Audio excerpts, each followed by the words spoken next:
Bismillahirrahmanirrahim. Assalamualaikum warahmatullahi wabarakatuh. Selamat siang semuanya. Yang terhormat kepada Ibu Jatut Yoga Prameswari MPD selaku dosen mata kuliah analisis kesalahan berbahasa dan kepada teman-temanku sekalian.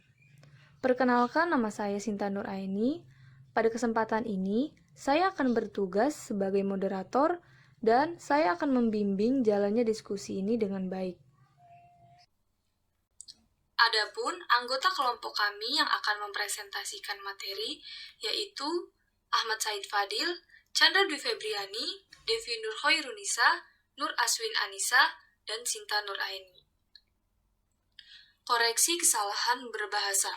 Koreksi kesalahan berbahasa merupakan kesalahan yang terjadi oleh penutur ketika ia menyadari bahwa bahasa lisan dan tulisan yang dihasilkannya mengandung unsur kesalahan, baik berupa kesalahan fonologi yang mencakup ucapan bagi bahasa lisan dan ejaan bagi bahasa tulis, kemudian kesalahan morfologi, kesalahan yang memakai bahasa yang disebabkan salah memilih afiks, salah menggunakan kata ulang, salah menyusun kata majemuk, dan salah memilih bentuk kata.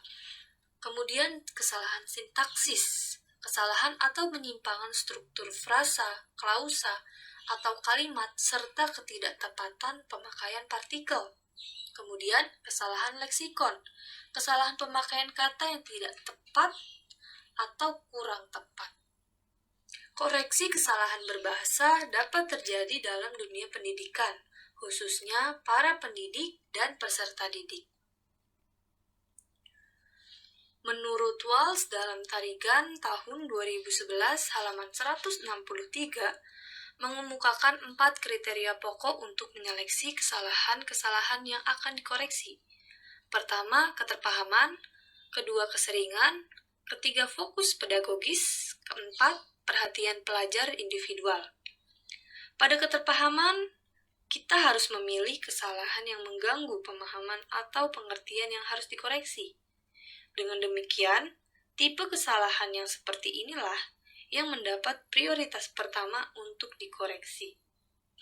Selanjutnya, keseringan. Kesalahan yang sering terjadi sebaiknya dikoreksi secara konsisten. Sebaiknya kesalahan yang sesekali muncul dapat diabaikan. Selanjutnya, fokus pedagogis. Pada fokus pedagogis ini, mengoreksi kesalahan yang mencerminkan kesalahpahaman atau pemerolehan bahan yang tidak sempurna, yang merupakan pusat perhatian praktik pengajaran di kelas. Jika kesalahan-kesalahan serupa itu dibiarkan, tidak dikoreksi, maka para pelajar yang memperhatikan hal tersebut mungkin kebingungan mengenai pemahaman mereka tentang konsep yang dimaksudkan. Selanjutnya, perhatian pelajar individual. Para pengajar sebaiknya mengenal anak didiknya secara individual dengan baik.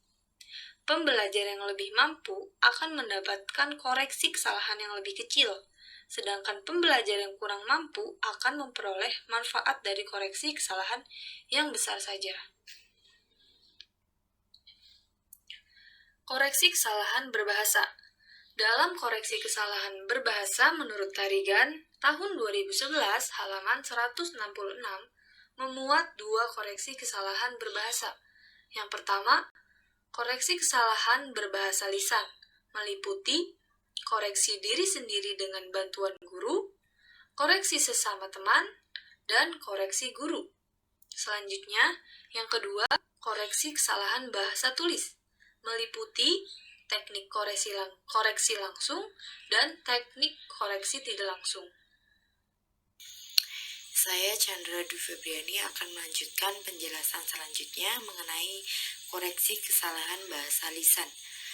Walsh dalam Tarigan 2011 halaman 166 mengklarifikasikan berbagai prosedur koreksi kesalahan ke dalam 3 kategori utama, yaitu yang pertama, koreksi diri sendiri dengan bantuan guru.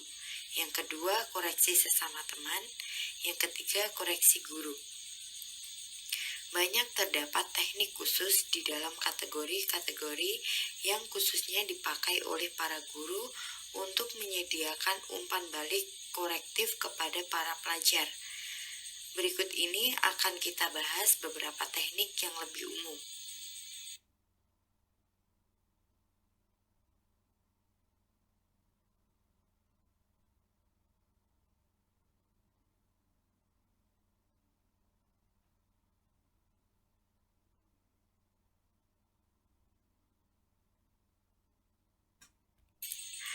A. Koreksi diri sendiri dengan bantuan guru.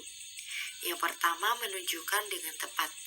Para guru melokasikan atau menyetepatkan kesalahan tanpa menyediakan bentuk yang benar. Dengan jalan mengulangi responsi para pelajar sampai pada wadah kesalahan yang telah dibuat, meragu-ragukan dan melebih-lebihkan kata yang terakhir sedikit dengan intonasi yang menarik. Yang kedua, memberi petunjuk. Selain daripada menyediakan atau memberikan jawaban yang benar, maka para guru pun dapat pula memberikan beberapa pilihan bagi unsur yang tidak benar. Yang ketiga, menjelaskan kata kunci. Guru dapat menulis kata kunci di papan tulis ataupun memeragakannya dengan gerak-gerik. Kalau ternyata kata tersebut merupakan sumber keraguan atau kebingungan pada pihak pelajar. Yang keempat, mengadakan pertanyaan. Kalau para pelajar menggunakan sebuah kata yang dimengerti oleh para guru, maka para guru dapat mengajukan pertanyaan-pertanyaan selanjutnya untuk mendapatkan makna yang lebih jelas dari penunjang kontekstual selanjutnya. Yang kelima, mengatakan pertanyaan dengan cara lain. Para guru mengatakan atau mengemukakan pertanyaan dengan cara lain, dengan kata-kata yang lebih sedikit atau dengan format yang lebih sederhana. Yang keenam, membuat jawaban sendiri. Dalam teknik ini, para guru memberikan petunjuk kepada pelajar untuk membuat jawabannya sendiri terhadap pertanyaan itu dengan cara mengemukakan suatu model. Yang ketujuh, mengulangi jawaban dengan koreksi. Tanpa membuat suatu koreksi yang jelas, para guru mengulangi jawaban atau responsi para pelajar. Yang kedelapan, mengatakan pertanyaan dengan cara lain. Setelah mengadakan koreksi secara formal, tetapi merupakan responsi yang tidak tepat terhadap formulasi asli. Assalamualaikum warahmatullahi wabarakatuh. Perkenalkan, nama saya Devi Nur Herunisa akan menjelaskan slide yang selanjutnya. Koreksi sama teman. Dalam koreksi sama teman ini, para guru dapat menyediakan pertanyaan-pertanyaan wawancara kepada para pelajar dengan bentuk kartu-kartu yang memperlihatkan bentuk-bentuk pertanyaan yang sesuai dan tepat bagi pelajar lainnya dalam kelompok untuk dipakai sebagai hasil kegiatan. Para pelajar dapat juga didorong mengoreksi satu sama lain apabila melakukan latihan-latihan dan kegiatan terstruktur menggunakan kunci jawaban yang telah disediakan oleh guru.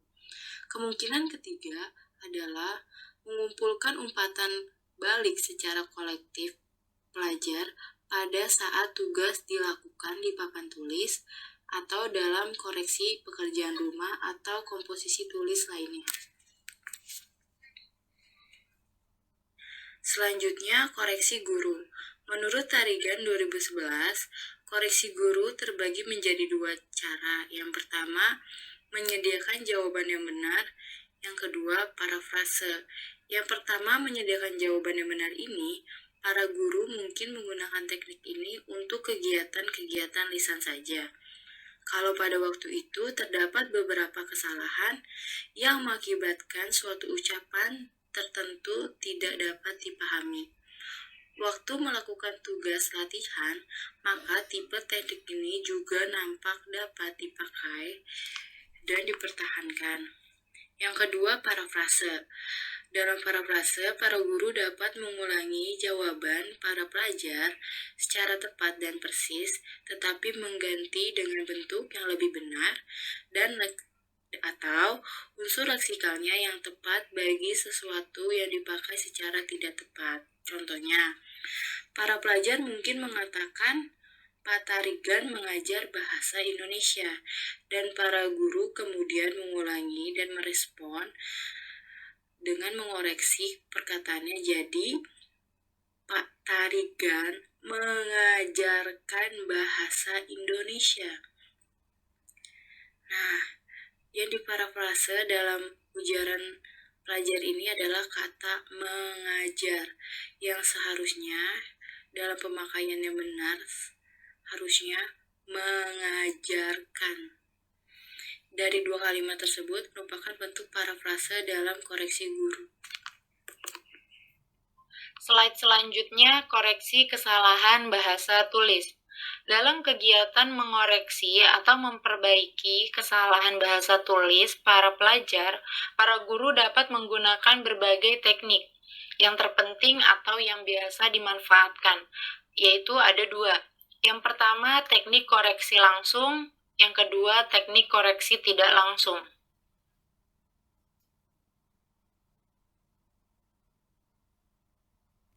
Selanjutnya, teknik koreksi langsung. Dalam teknik koreksi langsung, para guru memperbaiki segala kesalahan yang terdapat pada karangan atau komposisi yang dibuat oleh para pelajar, dan kemudian menyuruh mereka menulis kembali karangannya dengan memasukkan semua perbaikan tersebut. Dengan kata lain, dalam teknik ini, lokasi kesalahan ditunjukkan serta ditambahkan pula petunjuk bagaimana cara memperbaikinya.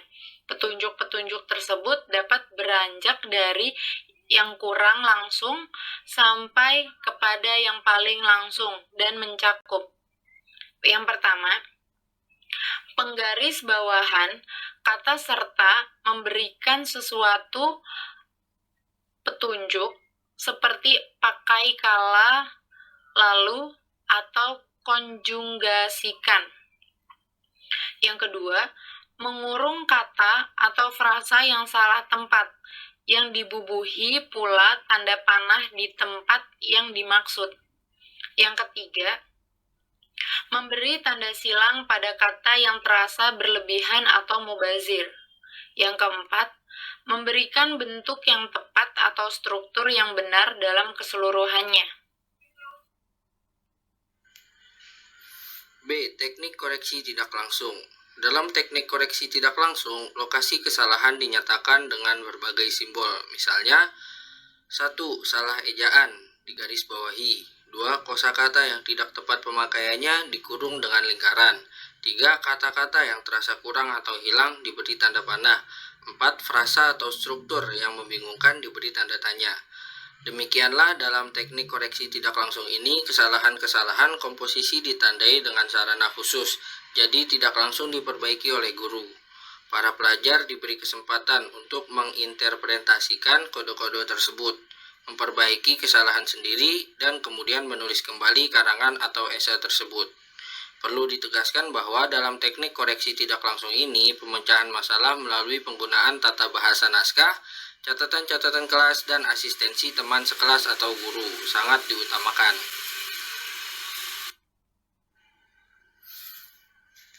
Simpulan, koreksi kesalahan berbahasa merupakan kesalahan yang terjadi oleh penutur ketika ia menyadari bahwa bahasa lisan dan tulisan yang dihasilkannya mengandung unsur kesalahan, berupa kesalahan leksikal, kesalahan sintaksis, dan kesalahan fonetis. Koreksi kesalahan berbahasa dapat terjadi dalam dunia pendidikan, khususnya para pendidik dan peserta didik. Koreksi kesalahan berbahasa menurut Tarigan tahun 2011, halaman 166, memuat dua koreksi kesalahan bahasa. Pertama, koreksi kesalahan berbahasa lisan, meliputi koreksi diri sendiri dengan bantuan guru, koreksi sesama teman, dan koreksi guru. Kedua, koreksi kesalahan bahasa tulis, meliputi teknik koreksi langsung dan teknik koreksi tidak langsung. Dengan demikian, koreksi kesalahan yang terjadi dalam kehidupan, khususnya dalam dunia pendidikan, bagi para pendidik dan peserta didik bahwa kesalahan itu harus dikoreksi dan harus diperbaiki.